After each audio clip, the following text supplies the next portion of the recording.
کہ وہ جس کام کے لیے نکلے تھے ہمارا ٹارگٹ ہم کو مل گیا ہے کہ لوگ یہاں پہ جو ہے نا اللہ کے ذکر میں بیٹھے ہیں، پھر وہ نچلے آسمان تک، جو آخری آسمان ہے وہاں تک اپنے پروں سے انہیں گھیر لیتے ہیں، سبحان اللہ۔ اور جو ہے کیا کرتے ہیں، پھر ختم پر جب محفل ختم ہو جاتی ہے، ذکر کا ہو جاتا ہے، جو بھی ذکر ہو رہا ہے، اللہ کی بات ہو رہی ہے، جب وہ ختم ہو جاتی ہے تو پھر ان کا یہ کیا ہے، اللہ تبارک و تعالیٰ کے پاس جاتے ہیں۔ تو اللہ تعالیٰ جو ہے سب جانتے ہیں، عالم الغیب ہیں، ہر چیز، ہر انسان کی ہر چیز جانتے ہیں، اس کے باوجود بھی اللہ تعالیٰ فرماتے ہیں فرشتوں سے کہ میرے بندے کیا کہتے ہیں، تم جس محفل سے آئے وہاں میرے بندے کیا کہتے ہیں؟ وہ جواب دیتے ہیں کہ وہ تیری تسبیح پڑھتے تھے، تیری کبریائی، سبحان اللہ، الحمدللہ، اللہ اکبر، تیری کبریائی، تیری بڑائی بیان کرتے تھے، تیری حمد، تیری تعریف کرتے تھے، اور کیا کرتے تھے، تیری حمد کرتے تھے اور تیری بڑائی بیان کر رہے تھے۔ پھر اللہ تعالیٰ پوچھتا ہے کیا انہوں نے مجھے دیکھا ہے؟ تو فرشتوں نے کہا کہ وہ جواب دیتے ہیں نہیں، وہ نہیں دیکھے آپ کو، واللہ انہوں نے تجھے نہیں دیکھا۔ اس پر اللہ تعالیٰ فرماتا ہے پھر ان کا اس وقت کیا حال ہوتا اگر وہ مجھے دیکھ لیتے، اگر وہ نہیں دیکھ کے میری اتنی تعریف کر رہے ہیں، میری اتنی تسبیح کر رہے ہیں، اگر وہ نہیں دیکھتے تو کیا ہوتا تھا؟ وہ جواب دیتے ہیں کہ اگر وہ تیرا دیدار کر لیتے تو تیری عبادت اور بھی بہت زیادہ شوق سے کرتے تھے، تیری بڑائی اور زیادہ بیان کرتے تھے، تیری تسبیح اور زیادہ کرتے تھے۔ پھر اللہ تعالیٰ پوچھتے ہیں پھر وہ مجھ سے کیا مانگتے ہیں، وہ بندے میرے جو بیٹھے ہیں جو ذکر کر رہے تھے وہ مجھ سے کیا مانگتے ہیں؟ تو فرشتے کہتے ہیں وہ جنت مانگتے ہیں۔ اللہ تعالیٰ پوچھتا ہے کہ کیا انہوں نے جنت کو دیکھا ہے؟ کہا، فرشتوں نے جواب دیا کہ واللہ انہوں نے تیری جنت کو نہیں دیکھا۔ اللہ تعالیٰ فرماتے ہیں، ان سے پوچھتے ہیں کہ ان کا اس وقت کیا عالم ہوتا اگر انہوں نے جنت کو دیکھا ہوتا؟ فرشتے جواب دیتے ہیں کہ اگر انہوں نے جنت کو دیکھا ہوتا تو اس سے اور بھی زیادہ اور خواہش مند ہوتے اس کے، اور اس کو سب سے بڑھ کر اس سے مانگنے والے بنتے، طلب کرنے والے بنتے۔ پھر اللہ تعالیٰ پوچھتا ہے کہ وہ کس چیز سے پناہ مانگتے ہیں؟ فرشتے جواب دیتے ہیں دوزخ سے۔ اللہ تعالیٰ پوچھتا ہے کیا انہوں نے جہنم کو دیکھا ہے؟ وہ جواب دیتے ہیں نہیں، واللہ انہوں نے جہنم کو نہیں دیکھا ہے۔ اللہ تعالیٰ فرماتا پھر اگر انہوں نے اسے دیکھا ہوتا تو ان کا کیا حال ہوتا؟ وہ جواب دیتے ہیں کہ اگر انہوں نے اسے دیکھا ہوتا تو اس سے بچنے میں وہ سب سے آگے ہوتے، بچنے کے لیے وہ جو کرنا ہے کرتے تھے، اور سب سے آگے بڑھ بڑھ کے اسے بچنے کی کوشش کرتے تھے، اور سب سے زیادہ اس سے خوف کھاتے تھے، ڈرتے تھے جہنم میں جانے سے۔ اس پر اللہ تعالیٰ فرماتے ہیں کہ میں تمہیں گواہ بناتا ہوں، تم کو جو ہے نا شاہد بناتا ہوں کہ میں نے ان کی مغفرت کر دی۔ یہ جو بیٹھے تھے تسبیح کرتے ہوئے، جو اللہ کا ذکر کرتے ہوئے، بولے کہ میں ان کی مغفرت کر دی۔ نبی کریم صلی اللہ علیہ وسلم نے پھر آگے فرمایا کہ اس پر ان میں سے ایک فرشتے نے کہا کہ ان میں ایک بندہ تھا جو ان کے پاس جو ہے نا صرف ایسے سننے کے لیے نہیں آیا تھا وہ، بلکہ وہ کسی ضرورت سے آیا تھا، کوئی چیز، جیسے ذکر چل رہا، کلاس چل رہی ہے جیسے ہماری، کوئی جو ہے آئے تھے وہاں پہ گلاس یا کوئی چیز لینے کے لیے، لیکن جو ہے نا وہ ضرورت ان کو لینے کے لیے آئے تھے۔ اللہ تعالیٰ ارشاد فرماتے ہیں کہ ذاکرین وہ لوگ ہیں جن کی مجلس میں بیٹھنے والا کبھی نامراد۔ وہ آئے تھے گلاس لینے، لیکن جب تو پھر چلو بیٹھ جاؤں گا بول کے بیٹھ گئے۔ وہ بیٹھ کے جب تھوڑا سنے تو اللہ تعالیٰ اس کی برکت سے، حضرت ابو ہریرہ رضی اللہ تعالیٰ عنہ کی ایک روایت میں ہے کہ اس طرح کہ آپ نے فرمایا اللہ تبارک تعالیٰ کچھ فرشتوں میں جو اللہ کی زمین پر چکر لگاتے ہیں وہ اللہ کی، تو ان کی بھی جو ہے اللہ تبارک تعالیٰ ان کی مغفرت کر دیے، جو کوئی چیز لینے کے لیے آئے تھے، خالی جو ہے کمپلیٹ جو ہے وہ سننے کے لیے نہیں آئے تھے ان کا، لیکن اللہ تعالیٰ فرماتے ہیں کہ ان فلاں شخص بھی موجود تھا، سخت گناہ گار بندہ تھا، وہاں سے گزرتے ہوئے ان کے ساتھ بیٹھ گیا تھا، حالانکہ وہ گنہگار بھی تھا، وہ بھی تھا۔ تو اللہ تعالیٰ کیا کر رہے ہیں، اللہ تعالیٰ ارشاد فرماتے ہیں کہ میں نے اس کو بھی بخش دیا۔ یہ ایسے لوگ ہیں کہ ان کی وجہ سے ان کے ساتھ بیٹھنے والا بھی، حالانکہ اس کی نیت نہیں تھی کہ سننے کی، اللہ تعالیٰ جو ہے اس کو بھی بخش دیں گے، اس کی بھی مغفرت فرما دیں گے۔ تو یہ کتنی بڑی عظیم چیزیں ہیں، فرصت اللہ نے ہم کو دی ہے، صحت دی ہے۔ کتنے لوگ ہیں جو بیچارے جو ہے اب کچھ کرنا بھی چاہتے ہیں لیکن بستروں پہ پڑے ہیں، ہاسپٹلوں میں پڑے ہیں، نہ ہی ان کے پاس وسائل ہیں سننے کے، نہ ہی کوئی ریسورسز ہیں، پڑے ہیں بیچارے۔ تو اللہ تعالیٰ کا ہم کو شکر ادا کرنا چاہیے اور جو ہے ان محفلوں میں بیٹھنا چاہیے۔ اس فتنے کے دور میں صحابہ کی سیرت، صحابہ کی قربانیاں، صحابہ کے دین سے محبت، نبی سے محبت، کو جاننا بہت ضروری ہے، خاص طور سے یہ آج کل کا جو دور ہے، جو دین سے ہم دور ہیں۔ ویسے تو ہمارے بچے جو ہے الیگزینڈر کو بھی جانتے ہیں، نیپولین بوناپارٹ کو بھی جانتے ہیں، اور جو ہے پولیٹیشینس کو جانتے ہیں، جو پریزنٹ پولیٹیشین ہے یا جو گزر چکے ہیں پولیٹیشین، ان کے بارے میں پوری بایوگرافی جانتے ہیں، فلموں کے ایکٹرس کے بارے میں ساری انفارمیشن ہے ہمارے بچوں کو اور ہم کو، اور جو پلیئرز جو ہیں وہ کون کھیلتا ہے، کیسا کھیلتا ہے، کیپٹن کا ہے، کتنے سنچری بنا، مختلف قسم کے ڈیٹیلز ہم کو معلوم ہوتے ہیں، پوری بایوگرافی سب پتہ ہوتی ہے۔ مگر ہمارے اصل ہیروز کون ہیں؟ ہمیں کبھی ہم نے سوچنے کی کوشش کی ہے؟ جن کی وجہ سے یہ دین ہم تک پہنچا ہے، ہم نے کبھی ان کو سوچنے کی کوشش کی ہے؟ ان کے نام، ان کی سیرت کو پڑھنے کی کوشش کی ہے؟ لیکن ہم نہیں کیے یہ صحابہ ہستیاں کون سی ہیں؟ یہ کون سی ہستیاں ہیں صحابہ؟ یہ کیسے لوگ تھے؟ یہ سارے انسان جو دنیا میں پیدا ہوئے ہیں، انبیاء کو چھوڑ کر، انبیاء کو ہٹا دیں گے، مائنس کر دیں گے، تو وہ جتنے انسان پیدا ہوں گے قیامت تک، ابھی نہیں بلکہ قیامت تک جو آئیں گے، ان سے سب سے افضل ہیں یہ صحابہ کی جماعت۔ ایسی جماعت کو نہ آسمان نے دیکھا اور نہ زمین نے دیکھا، اس سے پہلے دیکھا، ان سے پہلے کسی کو دیکھا نہ ایسے، نہ کبھی قیامت تک ایسے لوگوں کو دیکھیں گے۔ پھر یہ افضل ہو بھی کیوں نہیں، کیوں نہ ہو افضل؟ کیونکہ ان کے کس کے ساتھی تھے؟ یہ امام الانبیاء، سردار الانبیاء، خیر البشر، نبی کریم صلی اللہ علیہ وسلم کے یہ ساتھی تھے، ان کے جانثار تھے، ان کے ساتھ کندھا کندھا لگا کے اپنی جان، مال، اپنی اولاد کو تک قربان کر دیتے تھے۔ اگر ان کے سامنے اپنے ماں باپ بھی آتے تو انہیں بھی قربان کر دیتے تھے نبی کے سامنے۔ ایسی ہستی تھی، یہاں تھی، اپنی ساری ہر چیز قربان کر دیتے تھے۔ سارے انسانوں میں جو سب سے افضل ہستیاں تھیں، پورے دنیا میں جتنے انسان آئے ہیں ان سب سے ہے۔ تو ہمارا بھی فرض بنتا ہے ہم بھی سنیں، اپنے بچوں کو خاص طور سے سنائیں کہ صحابہ اکرام کی کیسی قربانیاں تھیں، کیسی وہ اپنی زندگی کو جو ہے گزار کے ہم تک دین کو جو ہے نبی کے وسلم سے لے کے پہنچائے ہیں۔ تو صحابہ ہم اپنی کلاس میں بھی پڑھے تھے، یہ ریویژن کے طور پہ ہو جائے گا جو کلاسوں میں اٹینڈ کیا تھا۔ صحابی کس کو کہتے ہیں؟ اصل ڈیفینیشن کیا ہے صحابی کی؟ صحابی اس مسلمان کو کہتے ہیں جس نے بیدار یعنی جاگتے ہوئے حالت میں، یعنی خواب میں نہیں بلکہ بالکل سامنے، فیس ٹو فیس نبی کریم صلی اللہ علیہ وسلم کو دیکھا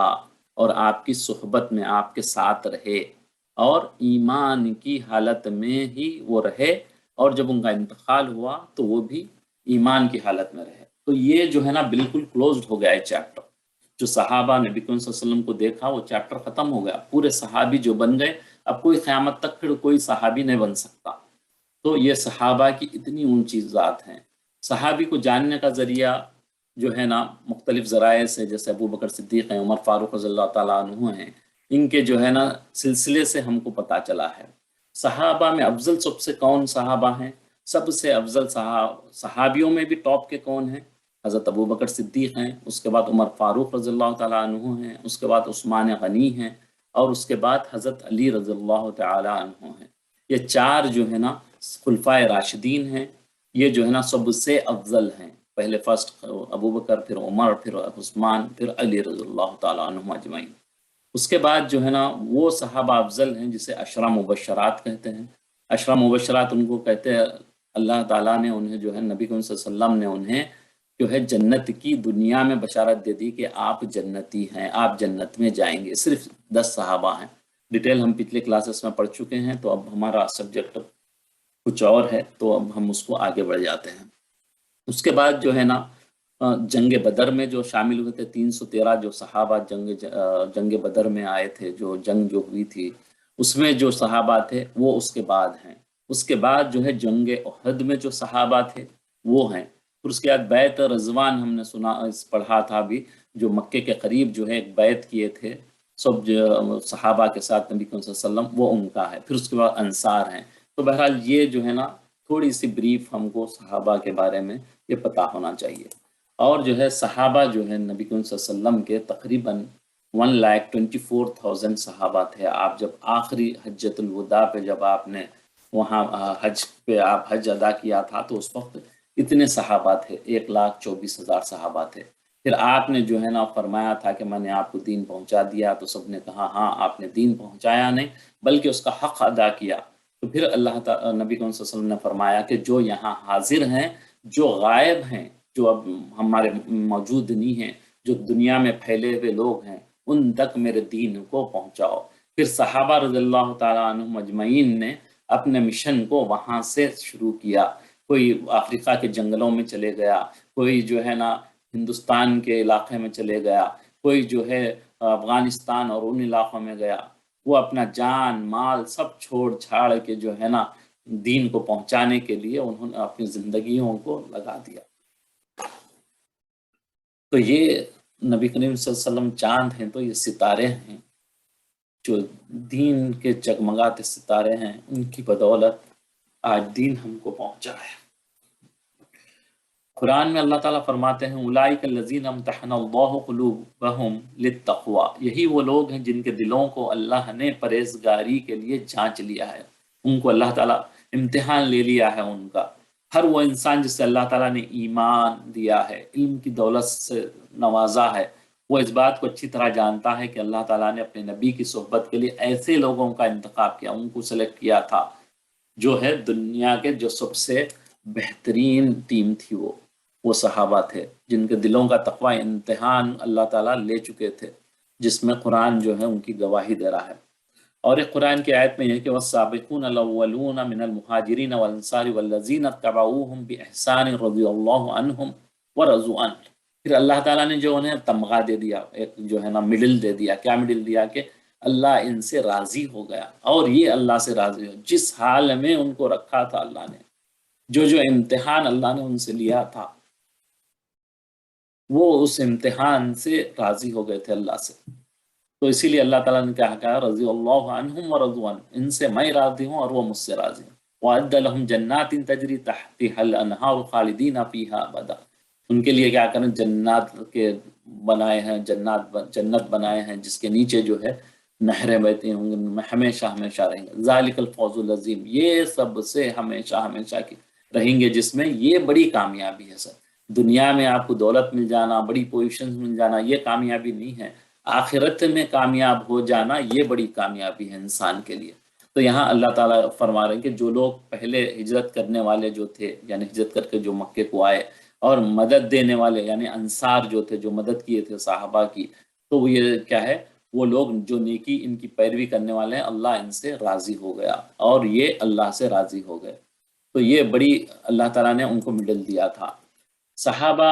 اللہ تعالیٰ کے جو ہے نا سلیکٹڈ تھے۔ نبی کریم صلی اللہ علیہ وسلم نے فرمایا کہ اللہ سبحانہ تعالیٰ نے میرا انتخاب فرمایا اور پھر میرے لیے میرے صحابہ کو سلیکٹ کیا، پھر ان میں سے کچھ کو میرا قریبی ساتھی بنایا، کچھ کو میرا مددگار بنایا، کچھ کو میرا سسرالی رشتہ دار بنایا۔ آپ کے جو سسر تھے عمر رضی اللہ تعالیٰ عنہ، ابو بکر صدیق آپ کے سسر تھے، آپ کی بیٹیاں آپ کی نکاح میں تھی، لہذا جو شخص ان کو برا بھلا کہے گا، اس پر اللہ کی، اس کے فرشتوں کی اور سارے انسانوں کی لعنت ہوگی، اور قیامت کے دن نہ ان کی نفل عبادت قبول، فرض تو دور کی بات ہے، ان کی نفل بھی قبول نہیں ہوگی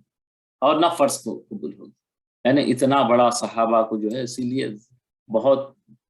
احتیاط برتنی چاہیے صحابہ کے بارے میں، ان کی محبت، ان کی شان، ان کی عزت میں کوئی بھی کمی ذرہ برابر بھی نہیں کرنی چاہیے۔ رسول اکرم صلی اللہ علیہ وسلم ارشاد فرمایا کہ میرے صحابہ کو برا بھلا مت کہو، میرے صحابہ کو برا بھلا مت کہو، قسم ہے اس ذات کی جس کے قبض قدرت میں میری جان ہے، اگر تم میں سے کوئی احد پہاڑ کے برابر بھی سونا کرے، کتنا بڑا ماؤنٹین ہے یہ احد کا، جو مدینہ منورہ میں جو ہے بہت بڑا پہاڑ ہے، اگر یہ فرما رہے ہیں نبی کریم صلی اللہ علیہ وسلم، اگر آپ یہ جتنا بڑا پہاڑ ہے اتنا سونا اللہ کے راستے میں دے دیں آپ، وہ ان میں سے کسی ایک کے سیر بھر یا اس سے آدھے کے برابر بھی نہ، وہ جب چھوٹی سی کوانٹٹی اگر وہ جو دیں گے تو وہ کوانٹٹی آپ کے پہاڑ کی کوانٹٹی کے بھی برابر نہیں ہوگی، جو ان کی کوانٹٹی ہوگی اس سے بڑھ کے اللہ کے پاس اس کی قدر و قیمت ہوگی۔ تو یہ اتنا بڑا اعزاز اللہ نے صحابہ کو دیا ہے۔ میری امت میں سے میری امت پر سب سے زیادہ مہربان ابو بکر ہیں۔ ایک حدیث شریف میں نبی صلی اللہ علیہ وسلم فرماتے ہیں اللہ کے دین کے معاملے میں یہ سب سے سخت عمر ہیں، ان میں سب سے زیادہ حیا والے عثمان ہیں، علم میں یہ سب سے بڑے کیا ہے عالم زید بن ثابت ہیں، سب سے بڑے قاری ابی بن کعاب ہیں، حلال و حرام یہ مختلف صحابہ جو تھے جو جس میں ان کی جو ہے نا وہ چیزیں وہ زیادہ جو جانتے تھے ان میں جو ہے نا اللہ تعالیٰ نے زیادہ رکھی تھی، جیسے کوئی قاری تھا، کوئی جو ہے علم کے معاملے میں تھا، جو دین کے معاملے میں حیا کرنے والے تھے، جو سخت تھے دین کے معاملے میں، دین کی ذرے بھی برابر بھی جو ہے نا کوئی سامنے والا خراب دین کے بارے میں کہا تو وہ برداشت نہیں کرتے تھے۔ اور ہر امت کا ایک امین ہوتا ہے، اور اس امت کا امین ابو عبیدہ بن جراح تھے۔ یہ صحابیوں کے بارے میں کچھ ان کی ڈیٹیل تھی۔ صحابہ آپ کے وہ جانثار ساتھی ہیں جنہوں نے آپ کے احوال کو، آپ نے جو بات کی تھی، جو احادیث جو بنی، وہ ان کو اپنے سینوں میں، اور آپ کے افعال نبی کریم صلی اللہ علیہ وسلم نے جو پریکٹیکل جو کر کے بتایا وہ جو ہے نا اپنی زندگیوں میں بھی کرے اور اس کو محفوظ کیا، ان کو پریزرو کر کے جو ہے نا ان کو جمع کر کے، اور جن کی محنت اور جن کے خون سے ان کی جو محنتیں تھیں وہ جو اپنا زندگی گزارے نبی کریم صلی اللہ علیہ وسلم کی جو دیکھ دیکھ کے ان کو، تو وہ سب سارے چیزیں کیا کرے وہ دنیا میں جو ہے ان کی وجہ سے آج ہم کو دین پہنچا ہے۔ تو اب آج ہم اپنی ٹاپک پہ آتے ہیں، تو وہ تھوڑا سا بریف میں نے بیک گراؤنڈ پہ صحابہ کے بارے میں بتایا۔ تو آج جو ہے حضرت حبیب بن زید رضی اللہ تعالی عنہ، یہ جو ہے نا شہید ختم نبوت ہے۔ ختم نبوت کی بھی ہماری ایک کلاس ہے، اس میں ڈیٹیل میں جو ہے آپ دیکھ سکتے ہیں، پھر دوبارہ اس کو اپلوڈ کی ہوئی ہے۔ حضرت حبیب بن زید رضی اللہ تعالیٰ عنہ آپ کے والد زید بن عاصم تھے، دونوں جو ہے نا یہ بھی صحابی ہیں، زید بن آپ کے والد بھی۔ ان 70 بابرکت آدمیوں میں شامل تھے جنہیں بیعت عقبہ ثانیہ کا شرف، سیکنڈ بیعت عقبہ، بیعت جو ہے نا جو ہاتھ ملا کے جو ہے ایک ایگریمنٹ ہوتا تھا ان بٹوین لوگوں کے، صحابہ کے، تو وہ بیعت کہتے ہیں۔ تو بیعت میں عقبہ ایک بیعت ہے جو مکے میں جہاں پہ جمرات وغیرہ ہے اس علاقے کا ہے، وہاں پہ ہوئی تھی بیعت۔ تو وہ بیعت کے بارے میں تھوڑا سا ہم ڈیٹیل پڑھ کے پھر وہ آگے بڑھتے ہیں۔ نبوت، نبی کریم صلی اللہ علیہ وسلم جب نبوت ملی تھی 13 ایئرس کے بعد آپ جو ہے نا حج کے لیے آئے تھے، تو یثرب جو ہے نا مدینہ منورہ کا پہلا نام یثرب تھا۔ تو یثرب کے 70 سے زیادہ مسلمان فریضہ حج ادا کرنے کے لیے مکہ تشریف لائے تھے۔ یہ اپنی قوم کے مشرک جو تھے، جو شرک کرنے والے تھے، ان کے ساتھ شرک، مشرکین بھی جو ہے طواف کرتے تھے مکے کا، تو ان کے ساتھ مل کے آئے تھے وہ، اور ابھی یثرب ہی میں تھے یا مکے کے راستے میں ہی تھے۔ آپس میں ایک دوسرے سے پوچھنے لگے کہ ہم کب تک رسول اللہ صلی اللہ علیہ وسلم کو یوں ہی مکے کے پہاڑوں میں چکر کاٹتے ہوئے، ٹھوکریں کھاتے ہوئے اور خوف زدہ کیے جاتے چھوڑے رکھیں گے۔ خوف زدہ جو ہے نا نبی صلی اللہ علیہ وسلم مشرکین سے، کفار مکہ سے جو ہے ادھر ادھر جو ہے کب تک ان پہاڑیوں میں گھوم پھرتے رہیں گے۔ تو پھر جب یہ مسلمان مکہ پہنچ گئے تو نبی کریم صلی اللہ علیہ وسلم کے ساتھ ان کا جو ہے کانٹیکٹ ہوا، اور آخرکار اس بات پر اتفاق ہوا کہ دونوں ایام تشریق، یعنی جو حج کے جو ایام ہوتے ہیں 11، 12، 13، اس کو ایام تشریق کہتے ہیں، تو اس کی درمیانی شب یعنی کہ 12 ذی الحجہ کو منا میں جمرہ اولا، جہاں پہ جو شیطان جو کہتے ہیں اس کو پہلا شیطان جو ہے، اس کے پاس جو گھاٹی ہے، اس میں ویلی ہے ایک، وہاں پہ اس میں جمع ہوں، اور یہ اجتماع رات کی تاریکی میں بالکل خفیہ سب سے چھپ کے ہو۔ تو حضرت کعب بن مالک فرماتے ہیں کہ ہم لوگ حج کے لیے نکلے، رسول اللہ صلی اللہ علیہ وسلم ایام تشریق کے درمیانی روز عقبہ میں ملاقات طے ہوئی، اور بالآخر وہ رات آ گئی جس میں رسول اللہ صلی اللہ علیہ وسلم میں ملاقات طے ہوئی۔ ہمارے ساتھ ہمارے ایک معزز سردار عبداللہ بن حرام بھی تھے جو ابھی اسلام نہ لائے تھے، ہم نے ان کو ساتھ لے لیا، ورنہ ہمارے ساتھ ہماری قوم کے جو مشرکین تھے ہم ان سے اپنا سارا معاملہ چھپا کے رکھے تھے، مگر ہم نے عبداللہ بن حرام سے بات چیت کی اور کہا اے ابو جابر، آپ ہمارے ایک معزز اور شریف سربراہ ہیں، لیڈر ہیں آپ ہمارے، اور ہم آپ کو آپ کی موجودہ حالت یعنی کو کافر آپ ایمان نہیں لائے، تاکہ آپ کل ایمان نہیں لائے ابھی تک آپ کو جو ہے نا ہماری فکر ہے کہ آپ آخرت میں آگ کا انگارہ نہ بن جائے، ایندھن نہ بن جائے، اس میں نہ جل جائے۔ اس کے بعد ہم نے انہیں اسلام کی دعوت دی اور بتلایا کہ آج عقبہ میں رسول اللہ صلی اللہ علیہ وسلم سے ہماری ملاقات ہے۔ انہوں نے اسلام قبول کر لیا اور ہمارے ساتھ عقبہ میں تشریف لے گئے، اور جو ہے ان کو اپنا لیڈر بنائے، وہ سب مل کے۔ حضرت کعب تفصیلات میں لکھتے ہیں کہ ہم لوگ حسب دستور اس رات اپنی قوم کے ساتھ ڈیروں میں سوئے، لیکن جب آدھی رات جب ہو گئی تو ہم اپنے ڈیروں سے نکل کر رسول اللہ صلی اللہ علیہ وسلم کے پاس پہنچے، اور رسول اللہ صلی اللہ علیہ وسلم کے ساتھ جو جگہ طے ہوئی تھی وہاں پہ ہم اس طرح چپ چپ کے دبک دبک کر نکلتے جیسے چڑیا جو ہے گھونسلے سے جب نکلتی ہے دب کے سوراخ میں سے، یہاں تک کہ ہم سب اخبا جمع ہو گئے۔ ہماری کل تعداد 75 تھی، جس میں جو ہے 73 مرد تھے اور 2 عورتیں تھیں۔ عمارہ نصیبہ بنت کعب تھی جو قبیلے بنو زمان بن نجار سے تعلق رکھتے ہیں، دوسری منی اسما بنت عمرو تھی جن کا تعلق قبیلے بنو سلمہ سے تھا۔ ہم سب گھاٹی میں جمع ہو کر رسول اللہ صلی اللہ علیہ وسلم کا انتظار کرنے لگے، اور آخر وہ لمحہ آ ہی گیا۔ نبی کریم صلی اللہ علیہ وسلم تشریف لائے، آپ کے ساتھ آپ کے چچا حضرت عباس بن عبد المطلب بھی تھے۔ وہ اگرچہ ابھی تک اپنی قوم کے دین پر تھے، وہ ابھی اسلام نہیں لائے تھے، لیکن جو ہے وہ بھی ساتھ تھے کہ اپنے بھتیجے نبی کریم صلی اللہ علیہ وسلم کو جو ہے ان کے ساتھ رہوں گا، اور ان کو کوئی تکلیف ہو کوئی پریشانی ہو تو میں ان کی پریشانی کو دور کرنے کے لیے رہوں گا، بلکہ وہ آپ ساتھ تھے۔ یہ بیعت میں کیا چیزیں ہوئی تھی؟ بیعت کا واقعہ امام احمد نے جابر رضی اللہ عنہ سے کیا ہے کہ نبی کریم صلی اللہ علیہ وسلم نے بیعت اس بات پر کریں کہ آپ صلی اللہ علیہ وسلم نے فرمایا کہ اس بات پر کہ چستی ہو یا سستی ہو، یعنی کہ آپ ایکٹیو ہو یا پھر جو ہے لیزی ہو، ہر حال میں نبی کریم صلی اللہ علیہ وسلم میری بات سنو گے، میری بات مانو گے،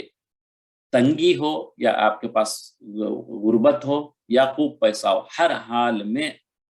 مال خرچ کرو گے، دین پہ مال خرچ کرو، بھلائی کا حکم دو گے اور برائی سے روکو گے، اللہ کی راہ میں اٹھ کھڑے ہوگے، اور اللہ کے معاملے میں کسی ملامت، کوئی پریشانی، کوئی کچھ کہے تو اس کی پرواہ نہیں کریں گے، اور جب میں تمہارے پاس آ جاؤں تو میری مدد کرو گے، اور جس چیز سے اپنی جان اور بچے کی حفاظت کرتے ہو اس سے میری بھی حفاظت کرو گے، اور تمہارے لیے جنت ہے۔ یہ تم مان لو گے، یہ بیعت کر لو گے میرے ساتھ، تو یہ کانٹریکٹ کر لو گے تو میری کیا ہوگا، میرے اس کے بدلے میں تم کو جنت ملے گی۔ صرف آخری دفعہ 5 کا ذکر، چنانچہ اس میں کہا گیا ہے کہ رسول اللہ صلی اللہ علیہ وسلم نے قرآن کی تلاوت، اللہ کی طرف دعوت، اسلام کی ترغیب دینے کے بعد فرمایا، میں تم سے اس بات پر بیعت لیتا ہوں کہ تم اس چیز سے میری حفاظت کرو گے جس سے اپنے بال بچوں کی حفاظت کرتے ہیں۔ اس پر حضرت برا بن مرور اپنے نبی صلی اللہ علیہ وسلم کا ہاتھ پکڑا اور کہا، ہاں اس ذات کی قسم جس نے آپ کو نبی برحق بنا کر بھیجا، ہم یقیناً اس چیز سے آپ کی حفاظت کریں گے جس سے اپنے بال بچوں کی حفاظت کرتے ہیں، لہٰذا اے اللہ کے رسول آپ ہم سے بیعت لیجئے، ہم اللہ کی قسم جنگ کے بیٹے ہیں اور ہتھیار ہمارا کھلونا ہے، ہماری یہی ریت باپ دادا سے ریت جو ہے نا یہی چلتے آ رہی ہے۔ تو یہ اصل وہ بیعت کا میں تھوڑا سا آپ لوگ کے ساتھ یہ کرنا تھا تو میں نے وہ شیئر کیا۔ اب اصل جو ہے نا ہمارا جو صحابی کا آج کا ذکر ہے وہ جو ہے حبیب بن سعید رضی اللہ تعالیٰ عنہ ہے۔ آپ کی والدہ حضرت نصیبہ بنت کعب عمارہ جو ابھی ہم نے جو پڑھا تھا، ان 2 عورتوں میں سے ایک تھی، یعنی آپ نسلی مسلمان تھے، آپ کے والد بھی مسلمان تھے، آپ کی ماں بھی مسلمان تھے، اور ایمان آپ کی رگ رگ میں اترا ہوا تھا۔ آپ نے ہجرت مدینہ کے بعد جب ہجرت کر کے مدینہ آ گئے تھے تو رسول اللہ صلی اللہ علیہ وسلم اس طرح زندگی گزاری کہ کسی غزوے میں شرکت اور کسی فرض کی ادائیگی سے پیچھے نہیں۔ غزوہ کہتے ہیں ایسی جنگ کو جس میں جو ہے نبی کریم صلی اللہ علیہ وسلم خود شریک ہو، اس کو غزوہ کہتے ہیں۔ سریہ کہتے ہیں جس میں نبی کریم صلی اللہ علیہ وسلم نے حکم دیا تو صحابہ نے جا کر جو جنگ کی تو اس کو جو ہے جو وار کی تو اس کو جو ہے سریہ کہتے ہیں، لیکن اس میں نبی کریم صلی اللہ علیہ وسلم شامل نہیں ہوئے۔ تو یہ 2 چیزیں تو پوائنٹ ہے کہ غزوے میں نبی کریم صلی اللہ علیہ وسلم خود شامل ہوتے ہیں اور سریہ میں اپنے صحابہ کو بھیجتے ہیں، تو یہ آپ کبھی مس نہیں کیے تھے۔ اس دور میں ایک روز ایسا بھی آیا کہ آپ نے جنوبی جزیرے یعنی ساؤتھ عرب میں 2 سر پھرے جھوٹوں کو دیکھا جنہوں نے جو ہے نا نبوت کا دعویٰ کیا تھا اور لوگوں کو گمراہی کی طرف لے جا رہے تھے۔ ان میں ایک صنعا یعنی جو یمن میں جو صنعا ہے میں نمودار ہوا جس کا نام اسود بن کعب انسی تھا۔ یہ جو ہے نا ختم نبوت کا دعویٰ کیے ہوئے تھے جب نبی کریم صلی اللہ علیہ وسلم بقید حیات تھے، اسی وقت کرے تھے۔ اور دوسرا یمامہ بھی ایک علاقہ ہے، اس میں جو ہے نا اس کا نام مسلمہ کذاب تھا۔ وہاں پہ 2 پروفٹ اپنے آپ کو پروفٹ بولتے تھے، ایک اسود بن کعب انسی اور دوسرا جو ہے مسلمہ کذاب۔ 2 ڈیفرنٹ جو ہے علاقوں میں تھے یہ۔ ان دونوں کذابوں نے اپنے اپنے قبیلوں میں لوگوں کو ان مومنین کے خلاف اکسانا، بھڑکانا شروع کر دیا۔ جنہوں نے اللہ اور اس کے رسول صلی اللہ علیہ وسلم کی دعوت پر لبیک کہا تھا، جو ایمان لے آئے تھے، انہوں نے لوگوں کو یہ کہہ کر ورگلانا شروع کر دیا کہ وہ ان علاقوں میں محمد رسول اللہ صلی اللہ علیہ وسلم کے نمائندے ہیں۔ یہ بولے کہ ڈپٹی ہیں ہم لوگ، نبی کریم صلی اللہ علیہ وسلم ماں ہے، تو یہ علاقے میں ہم ان کے جو ہے نا ڈپٹی ہیں، ہم بھی جو ہے نا نبی ہیں، سے بھی آگے بڑھ گئے اور خود کو اپنے آپ کو نبوت بولے کہ ہم بھی نبی ہیں۔ زمین کو فساد اور گمراہی سے بھرنے لگے۔ اچانک ایک روز مسلمہ کی طرف سے بھیجا ہوا ایک نمائندہ، اس نے کیا کیا، ایک ڈیلیگیشن کا ایک بندے کو کیا کرا، وہ جو ہے نبی کریم صلی اللہ علیہ وسلم کے پاس بھیجا۔ جب وہ مسلمہ کا ایک خط لایا تھا جس میں مسلمہ نے رسول اللہ صلی اللہ علیہ وسلم کو مخاطب ہو کے خط میں لکھا تھا، مسلمہ رسول کی طرف سے، نعوذ باللہ من ذالک، اس نے لکھا کہ مسلمہ رسول اللہ کی طرف سے، محمد رسول اللہ کی طرف تم پر سلامتی ہو، اما بعد، سن لیں کہ میں اس معاملے میں تمہارا شراکت دار ہوں، میں جو ہے پارٹنر ہوں تمہارا، تم جیسے وہ ہیں تو ہم دونوں مل کے نبوت کریں گے، میں بھی تمہارے ساتھ پارٹنر ہوں، آدھی زمین ہماری ہوگی اور آدھی قریش کی، مگر قریش ایک ایسی قوم ہے جو ظلم کرتی ہے۔ یہ اس نے خط لکھا نبی کریم صلی اللہ علیہ وسلم کے، بولا کہ یہ جو پوری زمین ہے اس میں جو ہے نا آدھی دونوں ہم پر مل بانٹ کھائیں گے، جیسے کہتے ہیں ہم لوگ کہ آپ تھوڑے علاقے پہ نبوت کر لو، میں دوسرے علاقے پہ نبوت کر لیتا ہوں۔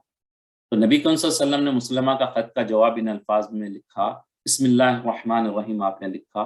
محمد رسول اللہ کی طرف سے، مسلمہ کذاب کی طرف سے، اسلام اسی شخص کے لیے ہے جو ہدایت کی پیروی کرے، جو فالو کرے ہدایت کی۔ اما بعد، سن لو کہ زمین تو اللہ تعالیٰ کی ہے، وہ اپنے بندوں میں سے جسے چاہتا ہے اس کو عطا کرتا ہے، وارث بنا دیتا ہے، اس کو دے دیتا ہے جس کو چاہے، لیکن اچھا انجام ڈر جانے والوں کا ہی ہے، جو ڈرتا ہے اللہ سے، ڈر کے زندگی گزارتا ہے، اس کے لیے اچھا انجام ہے، اس کی کامیابی ہے زندگی بھی اور آخرت بھی۔ رسول اللہ صلی اللہ علیہ وسلم کے الفاظ اس کے اوپر جو ہے نا ایک بجلی بن کے گرے۔ بنو حنیفہ کے کذاب کو رسوا کر کے چھوڑ گئے، جس نے نبوت کو بادشاہت سمجھ لیا تھا، وہ یہ سمجھ رہا تھا کہ جیسے ایک بادشاہت ہوتی ہے کہ یہ علاقے پہ میں کنگ ہوں، وہ علاقے پہ آپ کنگ ہے، تو اسی لیے جو ہے نا ان آدھا آدھا بانٹ لے کے آپ ادھر نبوت کر لو، میں ادھر نبوت جھوٹی کروں گا، بلکہ اس نے ڈیسائیڈ کیا تھا۔ تو اس کے بعد جو ہے نا مسلمہ کے ہر کارا جو آیا تھا آپ کے پاس ڈیلیگیشن میں سے بندہ، وہ رسول اللہ صلی اللہ علیہ وسلم کا یہ جواب لے کے مسلمہ تک پہنچا، تو مزید گمراہی میں پڑ گیا اور لوگوں کو مزید گمراہ کرنے لگا۔ یہ کذاب اپنا بہتان، جو جھوٹ بات تھی اس کی کہ میں نبی ہوں، بلکہ وہ پھیلانے لگا۔ مومنوں کو دی جانے والی سزاؤں کو اس نے بڑھا دیا، جو مومنین کو مل جاتے تھے، جو ایمان لے آئے تھے، اسلام لے آئے تھے، نبی کو، جو نبی کریم صلی اللہ علیہ وسلم کو نبی مانتے تھے، ان کو پکڑ کے جو ہے نا سزائیں دیتا تھا اور لوگوں کو ان کے خلاف بھڑکانے کا کام شروع کر دیا تھا۔ رسول اللہ صلی اللہ علیہ وسلم نے اس صورتحال میں اس کی طرف ایک خط بھیجنے کا فیصلہ کیا۔ اب بولے کہ بھئی ایسی جو ہے نا ظلم کر رہا ہے، تو نبی صلی اللہ علیہ وسلم نے فیصلہ کیا کہ میں پھر ایک دوبارہ خط لکھ کے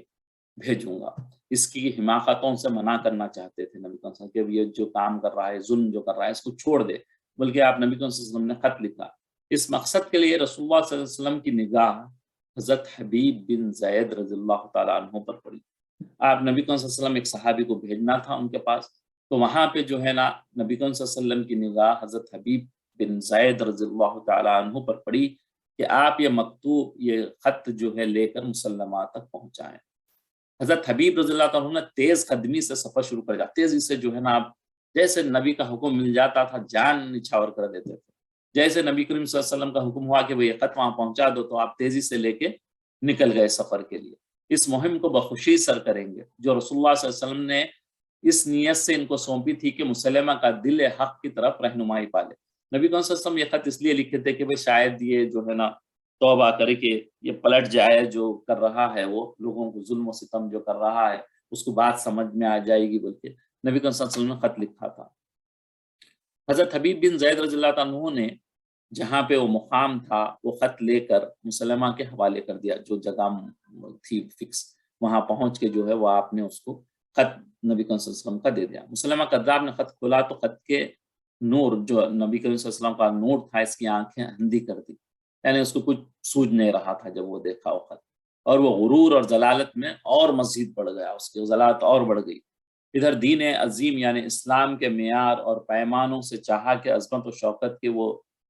مکمل طور پر انسانیت کے سامنے پیش کر دے، ان کے اندر ایک نیا درس شامل دے، اصل جو ہے نا نبی کریم صلی اللہ علیہ وسلم کے شاگرد کہیے، آپ ساتھی کہیے، حضرت حبیب بن زید رضی اللہ تعالیٰ عنہ جب جیسے ہوں، تو مسلمہ جو ہے نا ایک شعبدہ، ایک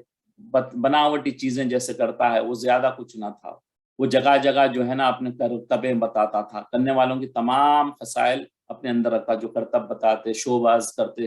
وہ چیزیں کرتا تھا. اس طرح اس کے اندر کوئی مربت تھی نہ عرب نسلیت، عرب کی جو نسل میں بعض چیزیں ہوتی ہے، مہمان نوازی وغیرہ، وہ بھی نہیں تھی اس میں، اور نہ کوئی انسانیت تھی اس میں جو اس کو اس پیغام رسان کے خط سے بات رکھتے. کیونکہ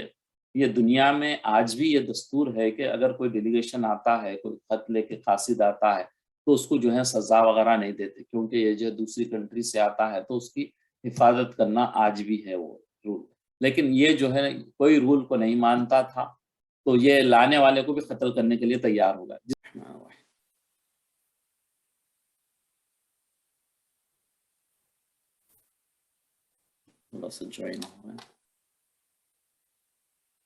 بسم اللہ الرحمن الرحیم. مسلمہ جو ہے نا چپ چیزیں کرتا تھا، وہ انسان بھی نہیں تھا، بلکہ جو ہے انسانیت نہیں تھی اس میں. نہ ہی عرب نسل میں جو چیزیں ہوتی تھی کہ بھئی آپ کوئی قاصد آتا تھا اس کا احترام کرتے تھے، اسے جو ہے سزائیں نہیں دیتے تھے. لیکن یہ سب چیزوں سے جو ہے بالکل عجیب قسم کا بندہ تھا. مسلمہ کذاب نے اپنی قوم جو تھی اس کو سب کو جمع کیا. پھر رسول اللہ صلی اللہ علیہ وسلم کے پیغام جو لے کے آئے تھے، حبیب بن زید رضی اللہ تعالیٰ عنہ کو لایا گیا، جن کے اوپر اس تشدد کے آثار نظر، وہ جو ہے نا انہیں مار کے جو ہے نا تشدد کر کے بہت تکلیفیں دیا تھا، ان کی باڈی اور ان کے جسم پہ، یہ سب چیزیں سارے لوگوں کو نظر آ رہے تھے کہ اس نے انہیں بہت مارا ہے. جو مجرموں نے ان کے اوپر توڑے تھے، ان کا خیال تھا کہ اس طرح وہ حبیب رضی اللہ تعالیٰ عنہ کی روح کو، جو ان کی جو ہمت تھی وہ ٹوٹ جائے گی. وہ تکلیفیں اس لیے دیا کہ وہ جو ہے اسلام سے پھر جائیں گے جب اتنی تکلیف دیں گے، تو اس نے جو ہے نا تکلیفیں دے دی تھی، تو وہ پوری نظر آ رہی تھی. اور آپ لوگوں کے سامنے آئیں گے تو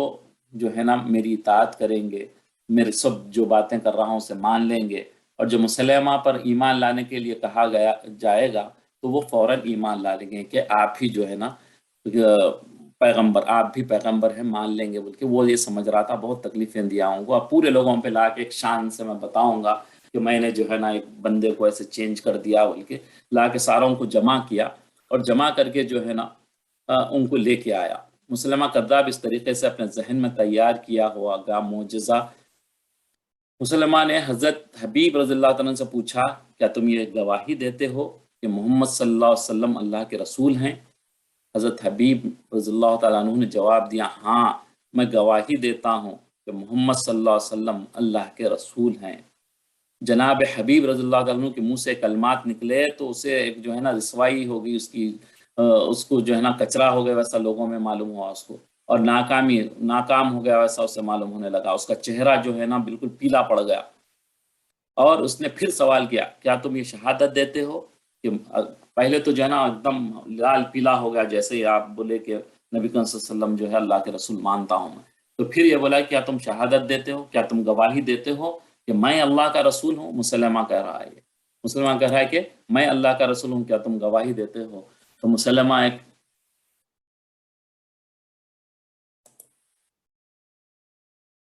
میں نے تم سے کہا ہے، میرے کان وہ سننے سے قاصر ہیں. یہ جب بولا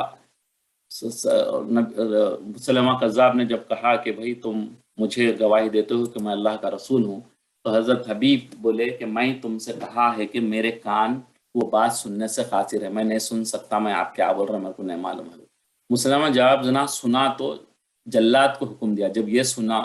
صحابی حبیب رضی اللہ تعالیٰ نے کہا، تو بولا کہ جلاد جو سزا جو دیتے تھے تلوار وغیرہ سے، تو اس کو حکم دیا کہ اس کے جسم کا دوسرا بازو اڑا دو. پہلے جو ہے نا ایک بازو اڑا دیے ان کا، اس کے بعد بولے، پھر دوبارہ بولے حبیب رضی اللہ تعالیٰ عنہ کو، ایک آپ کا ہاتھ کاٹ دیے پہلے. تو دوسری بار پھر بولا، تو تم مجھے رسول مانتا ہے؟ تو انہوں نے فرمایا کہ میرے کان سننے کے لائق نہیں ہے، میں نہیں سن پاتا ہوں. تو پھر جو ہے اپنے جلاد کو حکم دیا کہ ان کا دوسرا ہاتھ کاٹ دو. یہ زندہ انسان ہے، اور اس کو آپ اندازہ کریے کہ ایک ہاتھ تلوار سے کاٹ دیا گیا، پھر دوسرا ہاتھ بھی ان کا تلوار سے کاٹ دیا گیا.